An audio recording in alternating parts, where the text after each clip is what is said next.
المؤسف في مثل هذه الأسجال. ايه المؤسف في مثل هذه الأسجال يا محمد إن ده بيراميدز التونسي كتب الكلام ده من 60 سنة ومن 80 سنة كتب شعبي تايه. بديع خيري زي ما أنت قلت كتب شعبي تايه، وإن هذه القصائد ما زالت صالحة حتى اليوم يعني. طب اليوم بتقول إيه أنت؟ قول لي.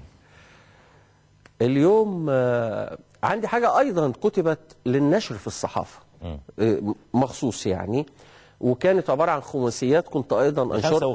خمسة وخميسة كنت أيضا أنشرها في مجلة صباح الخير، فهسمعك منها كده. خمسة اديني خمسة خمسة كده. بقول النسر شاف الحمام جناحاته متقصقصة، أكل ملاهي الشبع ثم ابتدى المصمصة، عيني على اللي اندهس بالفتك واللغوصة. مش قصدي طبعا أقول عامل بلدنا اليوم كأنه فردة حمام على طاولة الخصخصة. ابن الناس الأكابر على ريش نعام هجع، حصر الملل في قصره سافر للمنتجع، وهناك دغدغ حواسه في بحيرة البجع، ولما ارتاح وعاد فكر يعمل مزاد يبيع فيه البلاد ولا يهموش وجع. احميني يا رب يا قادر واسقيني من عطفك رشفة، أعيش سليم من غير علة وعيوني أنورهم كشفة، وصدري يقدر على الكحة واسناني على اللقمة الناشفة، ولو يحين أجلي أتوكل من قبل ما يشوفني الدكتور، أصل الحنوتي أرخص لي من العلاج والمستشفى. جميل. لما شاعر بيعبر عن قضايا مجتمعه، انت شايف انه عدم الاهتمام بالشعر والزجل وفنون الابداع بشكل عام في الصحافه لانها ما بتبيعش يعني الناس مش عايزه تقرا همومها؟ طب ليه بتقرا حوادث وما بتقراش ابداعات بتعبر عن معاناتها؟ والله هي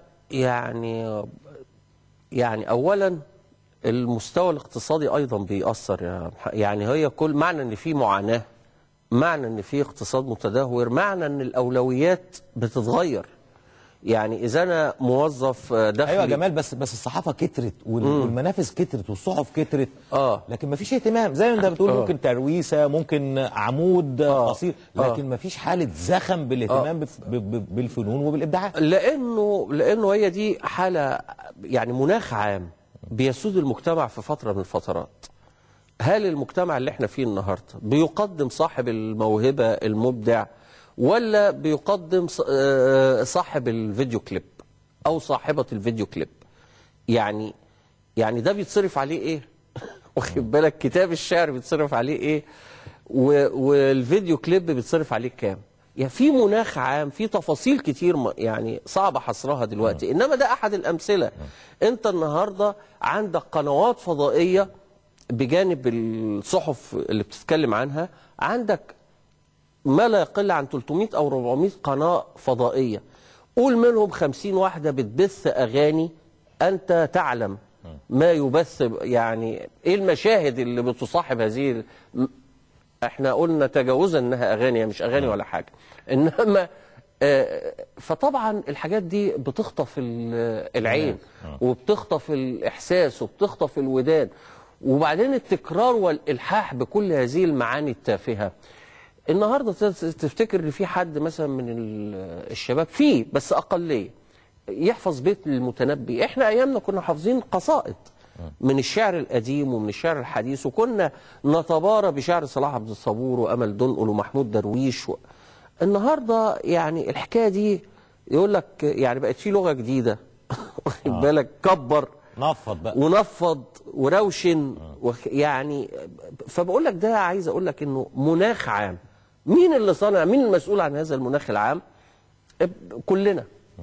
يعني بمسؤولينا، بوزاراتنا، باعلامنا، برجال اعمالنا، كلنا حتى مثقفينا، بمؤسساتنا الثقافيه، كلنا مشاركين في هذه المسؤوليه. ما اقدرش يعني انجي منها حد او اقول ان ده بريء او ابرأ منها انسان او جهه.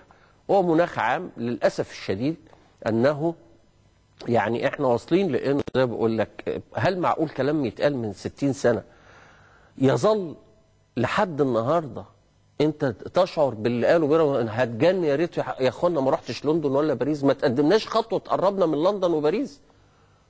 طب ادينا 5 كده من 5 وخميسه. هقول لك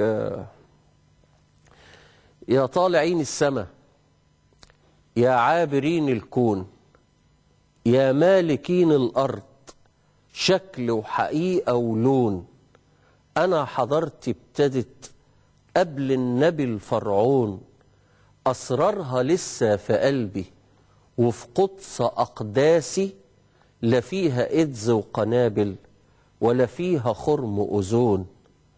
أمريكا مش عزتك ولا صلاح أمرك، وماهيش إله للحياة هيمدلك عمرك. النفط نفطك يا عمي، والتمر ده تمرك، والصحراء لسه لهبها بينادي للصبار، خليك في زمن الهزيمة قابض على جمرك. متعبة قوي. تعبت وانت بتقولها. نسيبه يريح شوية. جمال هيريح شوية. ريح يا متعب.